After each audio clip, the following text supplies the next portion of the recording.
नाज़रीन, टंडो आदम में उमराणी बिरादरी के माण्हुनि खां हथियारबंदनि पारां फुर। पुलिस छापो हणी 3 ॼणा गिरफ़्तार करे वरिता। गिरफ़्तार थियलनि खे छॾाइण लाइ ॻोठ जे मर्दनि ऐं औरतुनि पुलिस ते हमलो करे ॾिनो। पुलिस वापसि रवानी थी वई। उन हवाले सां तफ़सील ॿुधाइण लाइ असां टेलीफोन लाइन ते मौजूद आहे SS न्यूज़ जो रिपोर्टर अब्दुल्ला बिहण। जी अब्दुल्ला, छा तफ़सील आहिनि? जी तव्हांखे ॿुधायो त टंडे आदम शहर में बदअमनी बरक़रार आहे। शहर में ख़ौफ़ वारी सूरत छायल आहे।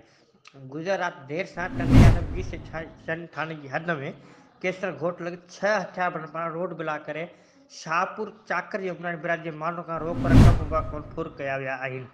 टंडे आदम बी सेक्शन पुलिस पैराखंड ॻोठ जानी में कानी हया पुलिस 3 ॼणनि खे गिरफ़्तार करे वरितो आहे। गिरफ़्तार थियण खे छॾाइण लाइ ॻोठ जे मर्दनि ऐं औरतुनि पुलिस ते हमलो करे ॾिनो। पुलिस ॻोठ जे हमले सबबि गिरफ़्तारी न करे सघी वापसि रवानी थी वई। पुलिस कार्रवाई ख़िलाफ़ ॻोठ जानी मेकाणी जे ॻोठाणनि केसर घोट इस्पताल एटीएम जा रोड ब्लॉक करे छॾियो। जॾहिं त पुलिस गिरफ़्तार थियण जा नाला ऐं गिरफ़्तारी ज़ाहिर न कई वई आहे। न वरी को केस वग़ैरह दाख़िल थी सघियो आहे।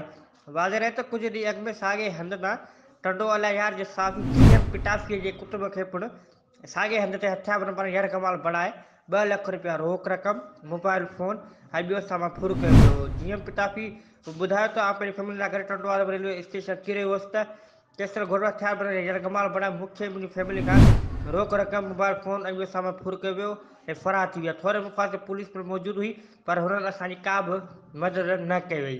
हुननि SSP सां गॾु IG सिंध खां मुतालबो कयो आहे त जवाबदारनि खे गिरफ़्तार करे असां फुर थियल सामान वापसि करायो ॾिनो वञे। ॿी सुर में सॼी सिंध जा साफ़ बिरादरी एतिजाज मुज़ाहिरा धरणा हलंदी। जी।